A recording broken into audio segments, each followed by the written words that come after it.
الحمد لله رب العالمين والصلاة والسلام على أشرف الأنبياء والمرسلين نبينا محمد وعلى آله وصحبه أجمعين. أعوذ بالله من الشيطان الرجيم. بسم الله الرحمن الرحيم. أفرأيتم اللات والعزى ومناة الثالثة الأخرى فلكم الذكر وله الأنثى تلك إذا قسمة ضيزى إن هي إلا أسماء سميتموها أنتم وآباؤكم ما أنزل الله بها من سلطان إن يتبعون إلا الظن وما تهوى الأنفس ولقد جاءهم من ربهم الهدى أم للإنسان ما تمنى فلله الآخرة والأولى. اس سے پہلے کی آیتوں میں جبریل امین کے دیدار کا تذکرہ کیا گیا، ساتھ ساتھ معراج کے واقعہ کی طرف کچھ اشارہ بھی ہوا، اور اخیر میں یہ بات آئی تھی کہ سفر معراج در حقیقت اللہ کے نبی صلی اللہ علیہ وسلم کو رفعت شان بخشنا تھا، اس لیے کرایا گیا، جس میں اللہ نے قدرت کے بہت سارے مناظر کو دکھلائے جسے عام طور سے انسان دیکھنے سے حاصل رہ سکتا ہے۔ اللہ کی بعض بڑی بڑی نشانیوں کا آپ نے اس سفر میں مشاہدہ کیا۔ مقصد کیا تھا؟ جس دور میں رسول اکرم صلی اللہ علیہ وسلم کو معراج کرایا گیا،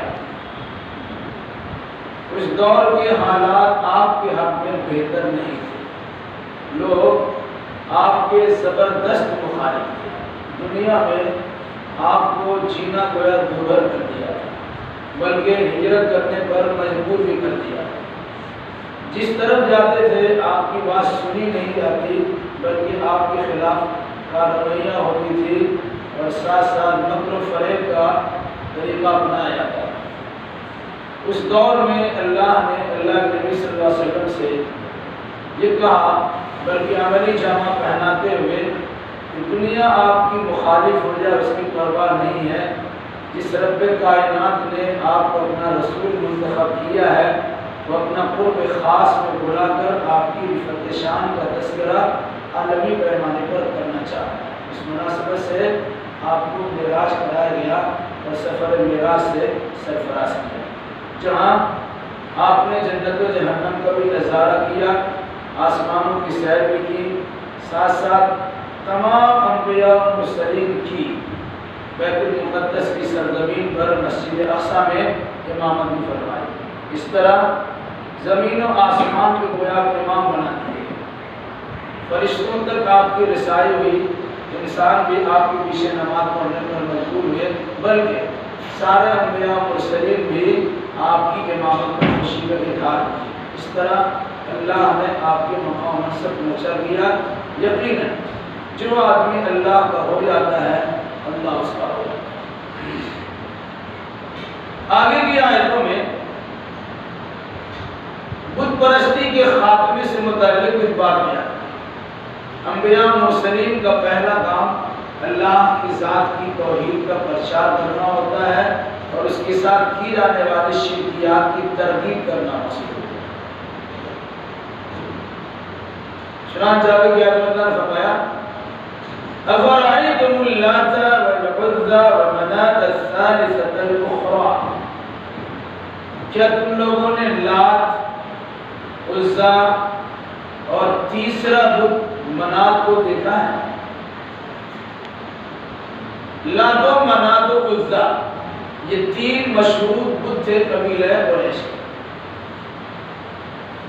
ان تینوں کے ساتھ اسی طرح کا عقیدہ نظریہ ہے جس طرح عیسائیوں کے یہاں ترینی کا عقیدہ ہے، تثلیث کا، تین میں سے تیسرا کا عقیدہ ہے، اور جس طرح برادران وطن کے یہاں بھی 30 بڑے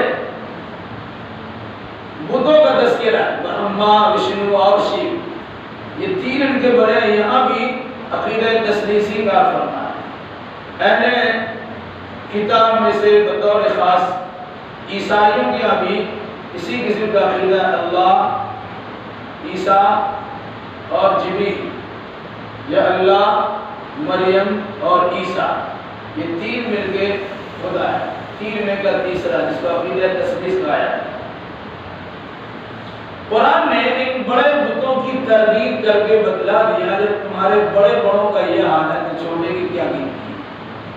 افرأيتم اللات والعزى ومناة الثالثة الأخرى، کیا تم نہیں دیکھتے؟ لات کے بارے میں کہا جاتا ہے کہ لات یلوتو کے معنی ہوتا ہے گھولنا، ستو گھولنا۔ ایک اچھا انسان تھا جو حاجیوں کو ستو گھول کر پلایا کرتا تھا۔ آج تو بہترین کسی میں کھانا پلایا جاتا، اس زمانے میں ہی کھانا تھا، تو ستو گھول کے پلاتے تھے۔ جب اس کا انتقال ہو گیا تو اس کا نام کے یادگار کے طور پر اس کا مجسمہ تیار کیا اور بالکل خانہ کعبہ کے دروازے کے قریب اسے لگا دیا۔ عزا عزت سے بنا ہے، اس کے بارے میں لوگ یقین کرتے تھے یہ بڑا عزت دار بھی ہے اور لوگوں کو عزت سے نوازتا بھی، وہ بھی ایک انسان ہی تھا۔ اس کے نام کا بھی اسٹیچو بنایا اور اسے بھی نصب کر دیا۔ اسی انداز سے منات کے معنی خواہشات، ان کے پاس جا کر انسان اپنی ضرورتیں رکھتا تھا، ان کے عقیدے کے مطابق ان کی تمنائیں بڑھاتی تھی، اس مناسبت سے اس کا نام منات رکھا ہے۔ بہرحال یہ سب نام ہے جو لوگوں نے اپنی جانب سے بنا لیا ہے۔ انسان ہے، انسان ہونے کے ناطے کوئی امتیاز نہیں ہے۔ ہاں دنیاوی اعتبار سے، انسانی مربت کے اعتبار سے ان کے کچھ کارنامے ہیں، لیکن اس کارنامے کا مطلب یہ ہرگز نہیں ہوتا ہے کہ اس خالق کو، اس مخلوق کو خالق کا درجہ دے دیا جائے۔ پیدا شدہ انسان کو اللہ جو خالق کو اس کے مقام اور اس کی جگہ پر بٹھا دیا جائے، یہ کسی بھی صورت مناسب نہیں۔ لیکن جہالت کی بنیاد پر لوگوں نے ان بزرگوں کے ساتھ ایسا عقیدہ رکھا اور بعد میں اس کے مجسمہ تیار کر کے خانہ کعبہ کے گرد گرد لگا دیا، یہاں تک کہ 360 بت خانہ کعبہ کے گرد گرد نصب کر دیے گئے۔ ابراہیم خلیل اللہ علیہ السلام جنہوں نے مکہ المکرمہ کو آباد کیا اور وہاں مرکز توحید بیت اللہ الحرام کی تعمیر فرمائی، شرک کی تردید میں اور توحید کے پرچار میں سب سے اعلیٰ نام ابراہیم علیہ السلام کا ہے۔ لیکن افسوس یہ ہے کہ ان کے انتقال کرنے کے بعد لوگوں نے ان کے نام پر بھی مجسمہ بنا دیا۔ جب اللہ کے نبی صلی اللہ علیہ وسلم فتح مکہ کیے، اس موقع پر اپنے نیزہ یا چھری کے کنارے سے ان تمام بتوں کو گرا کر پڑھ رہے تھے، جاء الحق وزهق الباطل ان الباطل کان زهوقا، حق آ گیا، باطل مٹ گیا اور باطل کو تو مٹنا ہی تھا۔ اس طرح اللہ کے نبی صلی اللہ علیہ وسلم نے بتوں کی درگت بنا دی، بلکہ اس کو مکہ المکرمہ سے نکال مارا۔ تم نے دیکھا، کیا تم نے دیکھا لات کو، عزا کو اور منات کو، جو اس کا تیسرا بت ہے؟ چونکہ بغل میں عیسائی لوگ رہتے تھے، ان کی عقیدہ تثلیث تھا، اسی مناسبت سے ان جہالت پر مشتمل عقیدہ رکھنے والے مشرکین مکہ نے بھی 3 بڑے کو اپنا بڑا معبود بنا لیا تھا اور جن کے اختیارات میں بہت ساری چیزوں کا تصور کر دیا۔ لیکن یہ سب الکم الذکر ولہ الانثی، الکم الذکر ولہ الانثی، کیا تمہارے لیے بیٹے ہیں اور اللہ کے لیے بیٹیاں ہیں؟ مشرکین کیا دیویاں دیالت، ٹھیک ہے؟ ہمارے یہاں بھی برادران وطن کے پاس بھی دیویوں کی تعداد کم نہیں ہے، مسلمانوں کے پاس بابا ہے، ان کے پاس دیوی ہے۔ بزرگوں کی عقیدت میں حد سے زیادہ تجاوز کرنے کے نتیجے میں قبر پرستی کا آغاز ہوا اور قبر پرستی میں غلو کرنے کے نتیجے میں بت پرستی کا سلسلہ شروع ہوا۔ جہاں بھی دیکھیں گے اس کی شروعات ایسی ہوئی، پہلے عقیدت، پھر ان کے قبر کے ساتھ عقیدت مندانہ برتاؤ، پھر بعد میں بطور یادگار کے مجسمہ، اور پھر اس کے بعد اس کی پوجا پاش۔ اس لیے کہا جاتا ہے کہ بت پرستی کا آغاز کب ہوا؟ قبر پرستی سے بت پرستی کا آغاز۔ اللہ نے سمجھ کے توفیق عطا فرمائے، آمین۔ مشرکین مکہ لڑکیوں کو کم درجہ دیتے، کہتے اس کے اوپر وزن ہی نہیں۔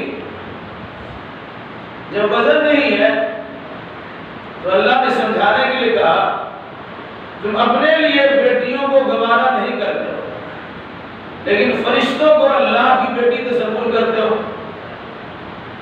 یہ کیسی بات؟ اللہ اگر بیٹا ہی اگر اولاد اپنے لیے منتخب کرتا تو بیٹا کرتا تمہارے خیال کے مطابق۔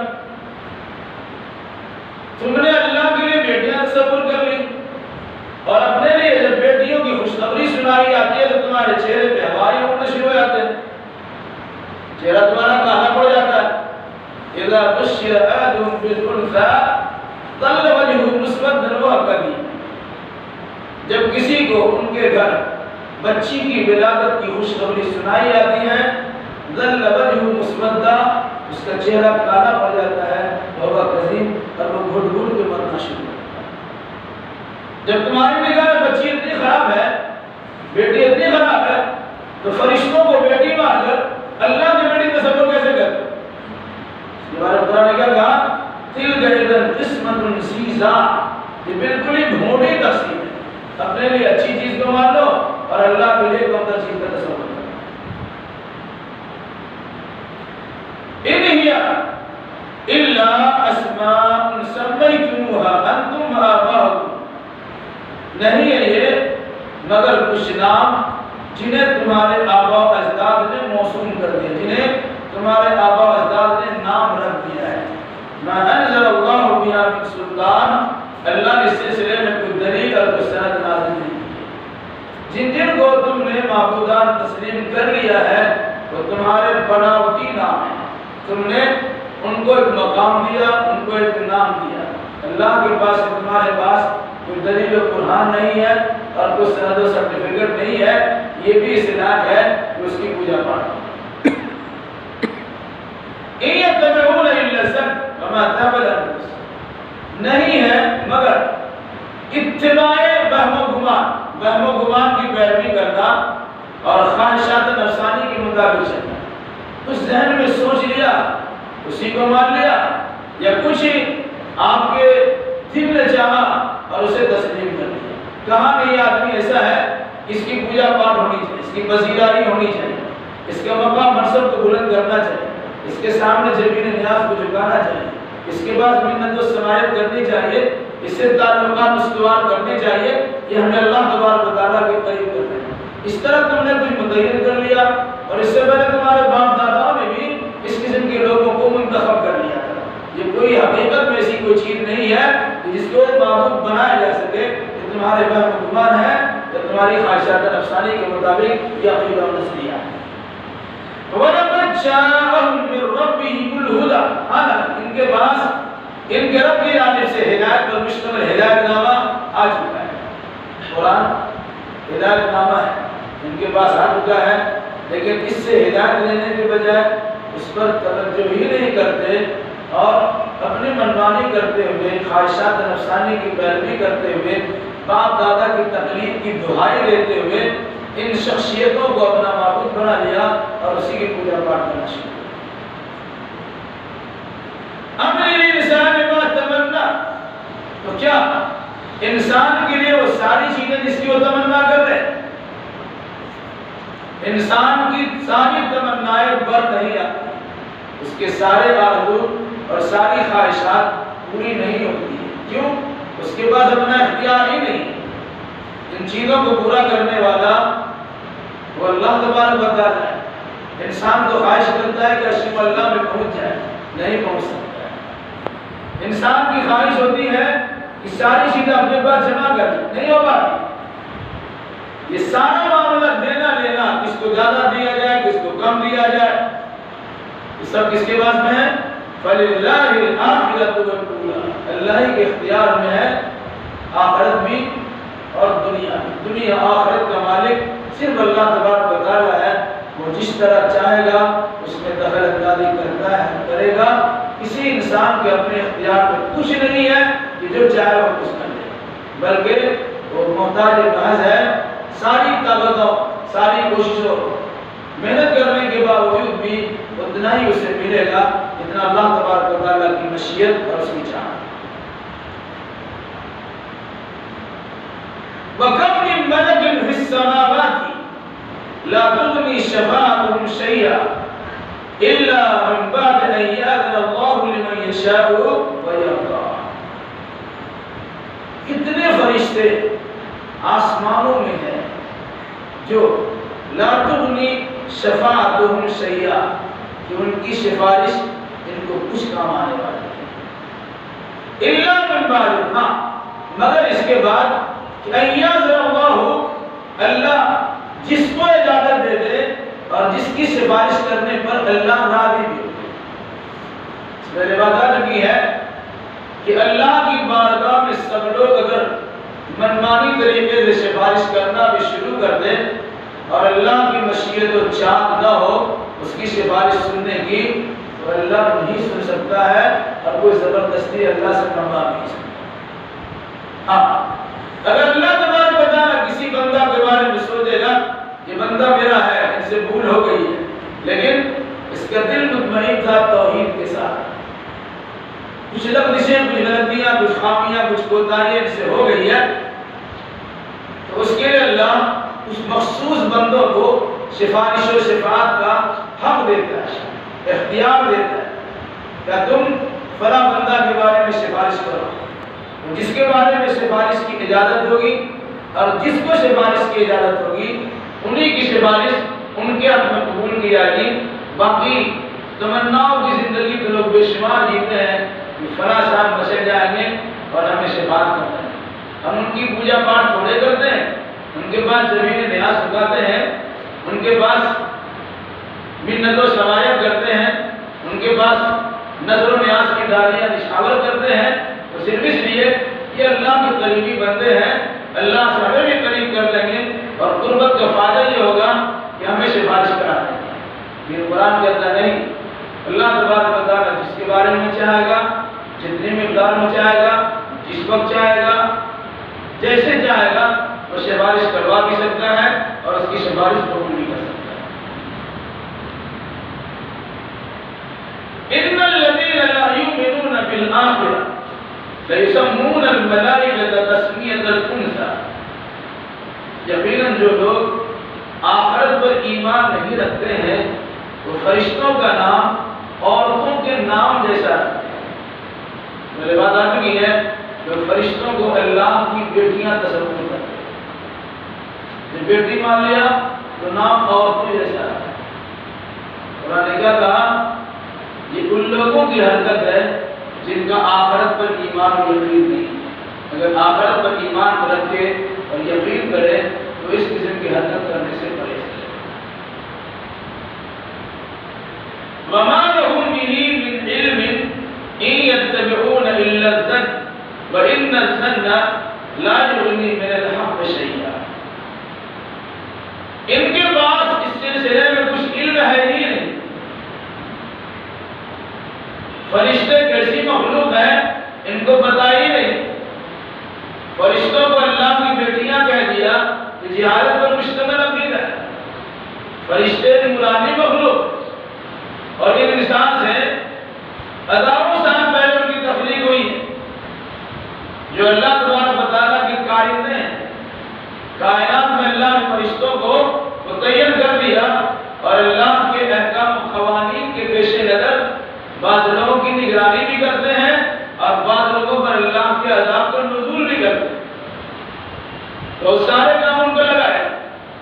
جبریل علیہ السلام کو کام لگا لیا کہ انبیاء و مرسلین کے پاس اللہ کا پیغام پہنچا دے۔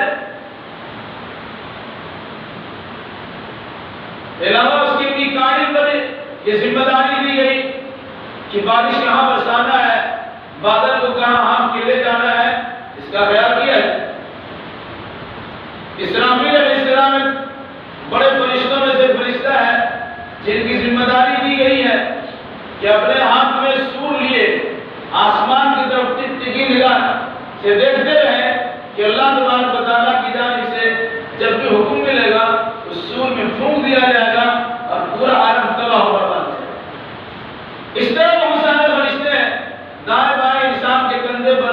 کچھ فرشتوں کو متعین کر دیا جنہیں ہم کرام کاتبین کہتے ہیں، ہمارے اچھے برے اعمال وہ فلما بھی رہے ہیں اور آڈیو ریکارڈنگ بھی کر رہے ہیں۔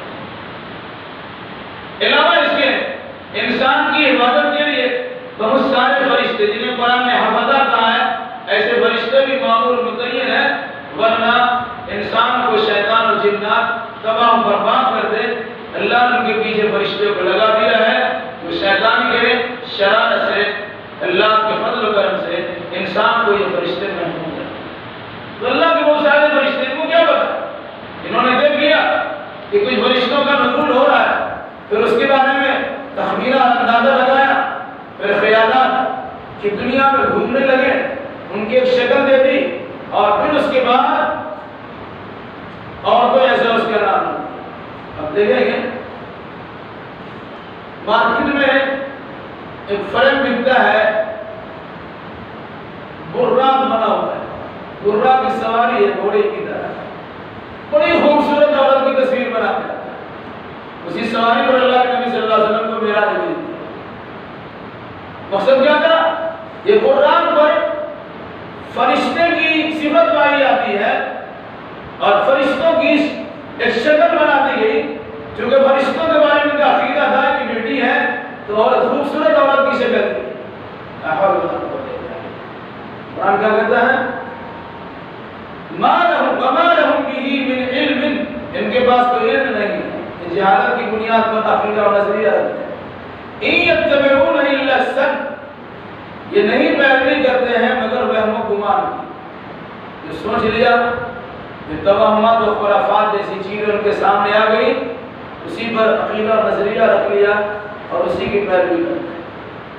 وَإِنَّ الظَّنَّ لَا يُغْنِي مِنَ الْحَقِّ شَيْئًا، ظن کی کوئی بنیاد نہیں ہوتی، وہم و گمان کے لیے کوئی مضبوط بنیاد نہیں ہوتی، حق کی کوئی مضبوط بنیاد ہوتی۔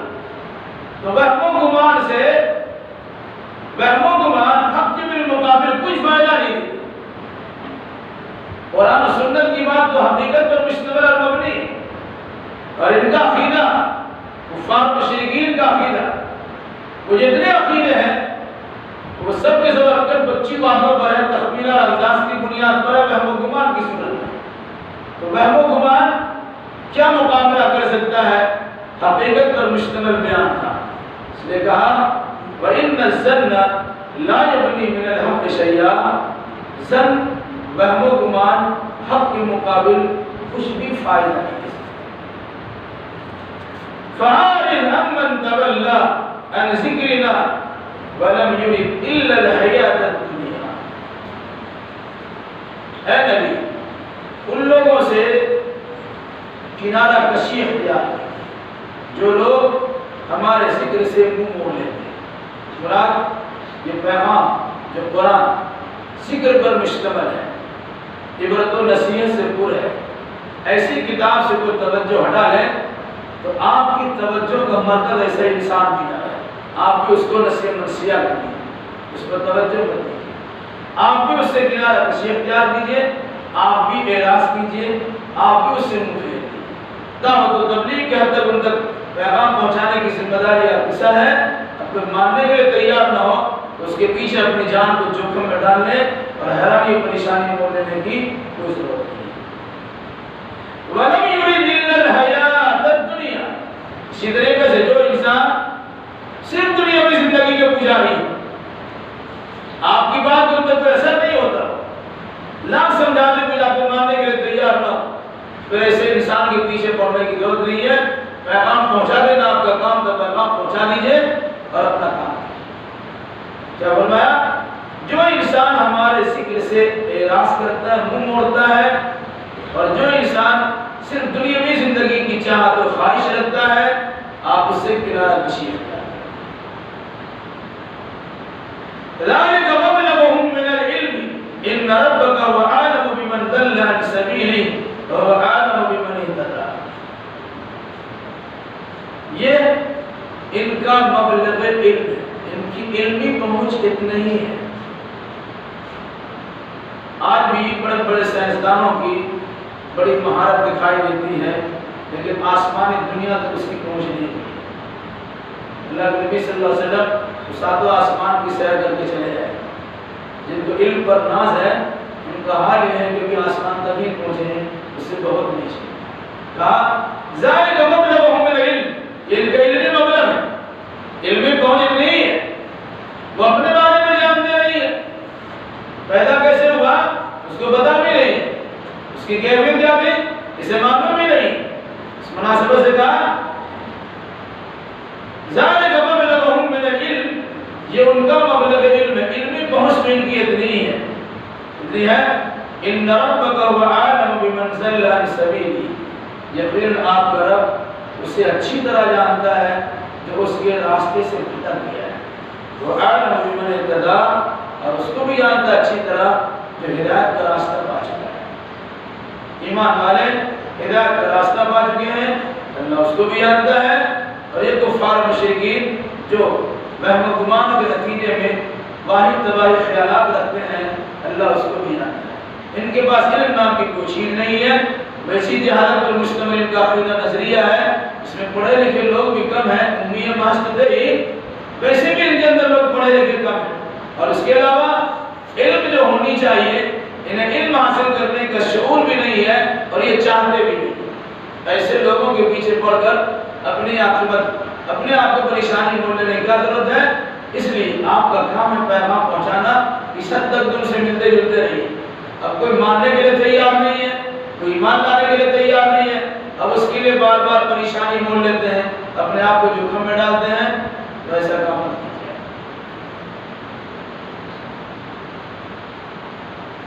وَلِلَّهِ مَا فِي السَّمَاوَاتِ وَمَا فِي الْأَرْضِ، اللہ ہی کے لیے وہ ساری چیزیں جو آسمانوں میں ہیں اور جو زمین میں، انہیں آسمان و زمین کی ساری چیزوں کا حاکم و حکمراں مالک اور سرور سروا صرف اللہ تبارک و تعالی ہے. سب کچھ اللہ تبارک و تعالی نے کیا ہے.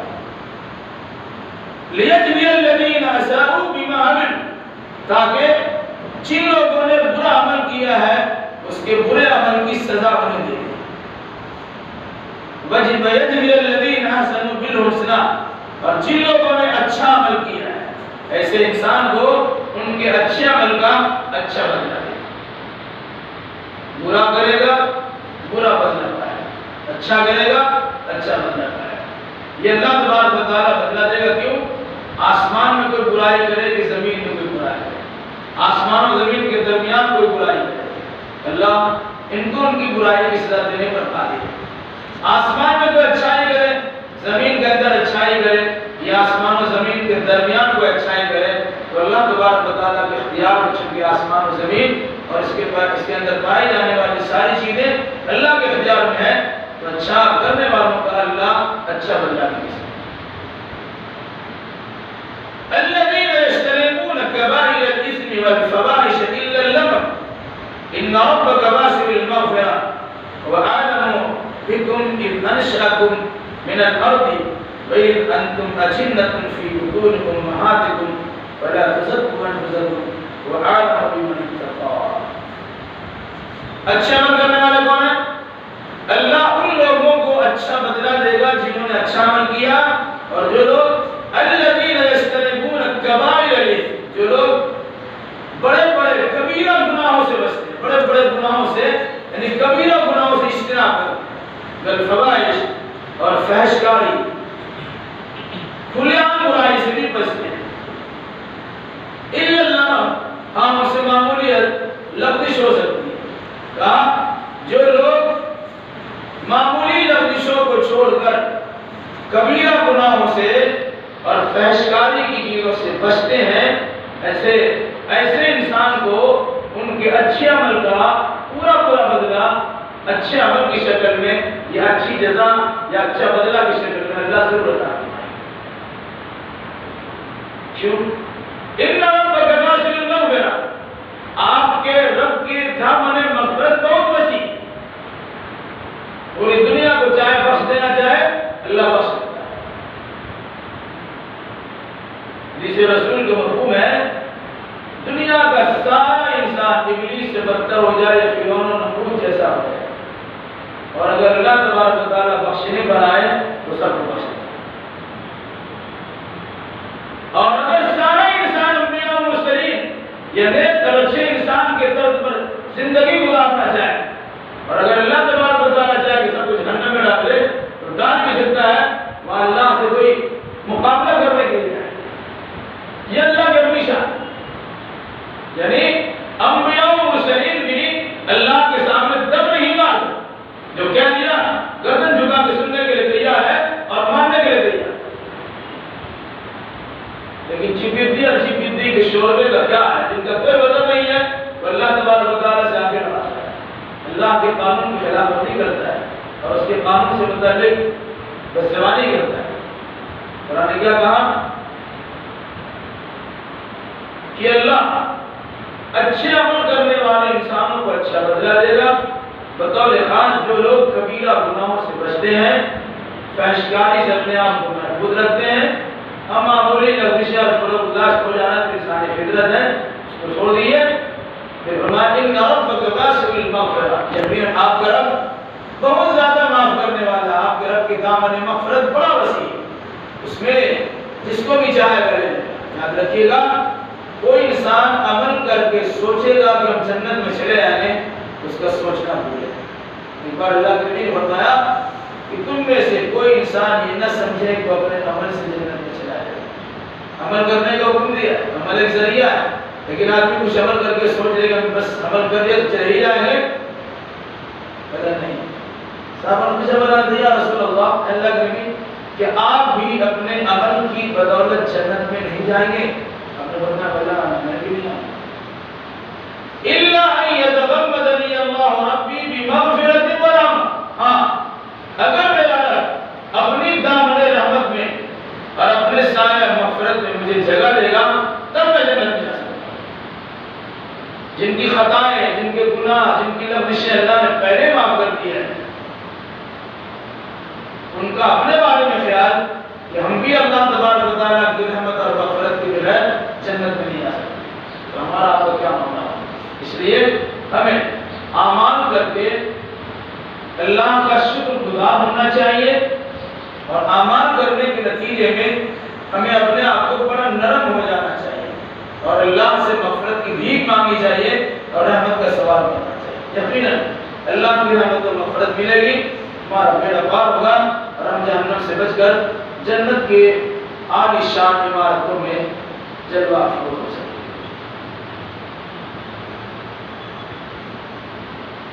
وَأَعْلَمُ بِكُمْ إِذْ أَنشَأَكُم مِّنَ الْأَرْضِ، وہ اللہ تمہیں اچھی طرح جان رہا تھا یا جانتا ہے جب تم کو اس نے مٹی سے پیدا کیا۔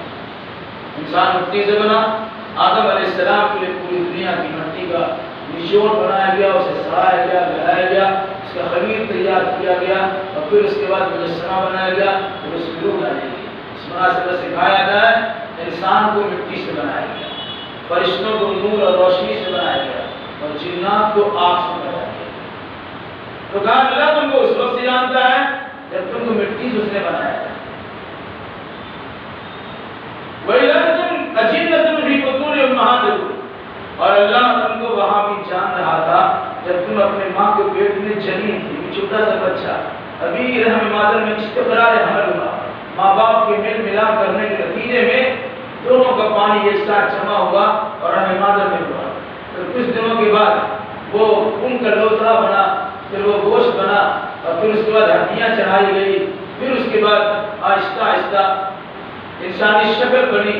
4 مہینے کے بعد یتیم چلہ مکمل ہونے پر اس کے اندر روح ڈالی گئی، اور پھر 7 مہینے یا 9 مہینے میں ماں کے پیٹ سے باہر چلا آتا ہے۔ کہا اللہ تبارک و تعالیٰ تمہیں وہاں بھی دیکھ رہا تھا اور وہاں بھی تمہاری کیفیت کو جان رہا ہے۔ اس پوزیشن میں آپ ہیں تو سب کچھ اللہ کو معلوم ہے۔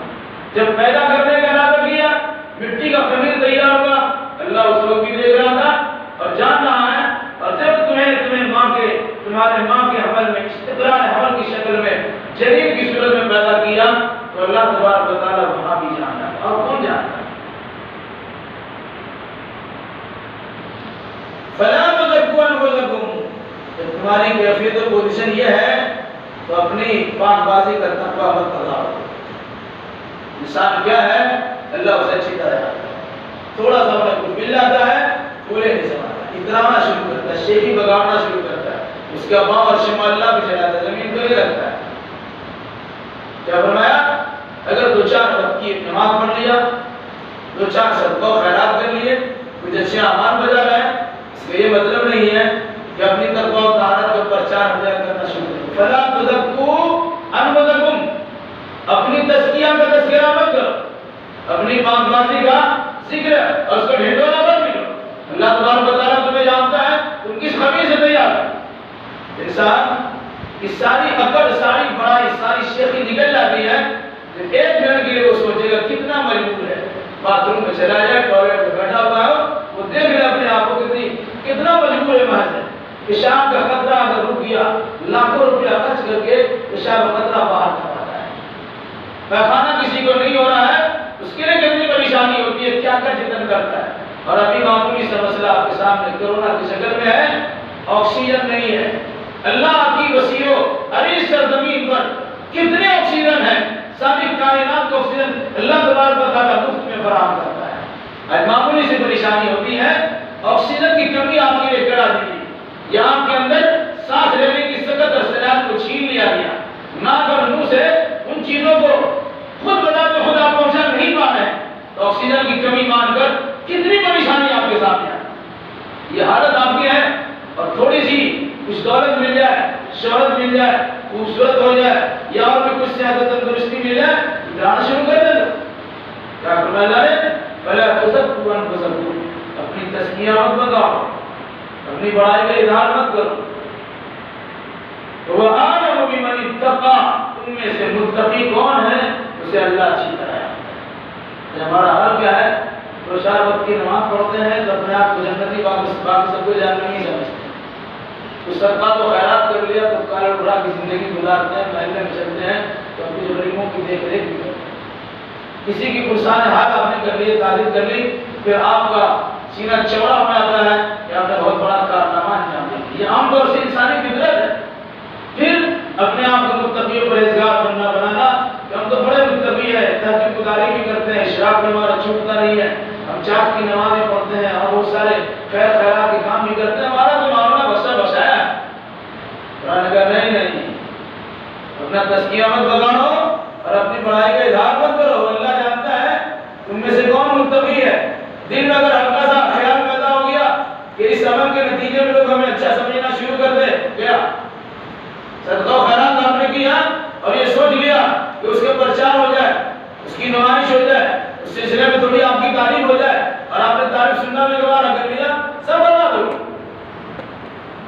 کہ کون کتنا بڑا متقی و پرہیزگار ہے، اللہ اس کو اچھی طرح جانتا ہے۔ اس لیے اللہ نے اگر توفیق دی ہے اور عبادت کرنے کا جذبہ دیا، عبادت کیجئے اور اس عبادت کو اپنی شان و شوکت کے بڑھانے کے استعمال مت کیجیے، بلکہ جو انسان عبادت و بندگی کرتا ہے وہ اللہ کے سامنے نرم ہو جاتا ہے، جو چلتا ہے زمین پر بزرگانہ چال چلتا ہے، ہونا پرانے کا بالکل نرم انداز میں چلتا ہے، اکڑ کے چلتا نہیں ہے، کارو اٹھا کے جیتا نہیں ہے، اپنی بڑائی کا اظہار نہیں کرتا ہے، اپنی خوبیوں کا ڈھنڈورا نہیں پیٹتا ہے، ہم نے یہ کام کیا اور وہ کام کیا اس کا تذکرہ نہیں کرتا، بلکہ خاموشی سے اپنا کام کرتا چلا جاتا اور اللہ تبارک و تعالیٰ سے دعا کرتے رہا جتنا ہمارے بس میں کام نے کیا ہے تو اسے قبول کرنے والا ہے اور اس کا بہترین بدلہ دینے والا ہے۔ اللہ ہمیں بھی اور آپ کو بھی جملہ مسلمانوں کو بھی حقیقت حال سمجھانے اور اسی مناسبت سے عقیدہ اعمال بجا لانے کی توفیق عطا فرمائے۔ قل قولی ھذا واستغفر الله لي ولكم ولسائر المسلمين وأعوذ بالله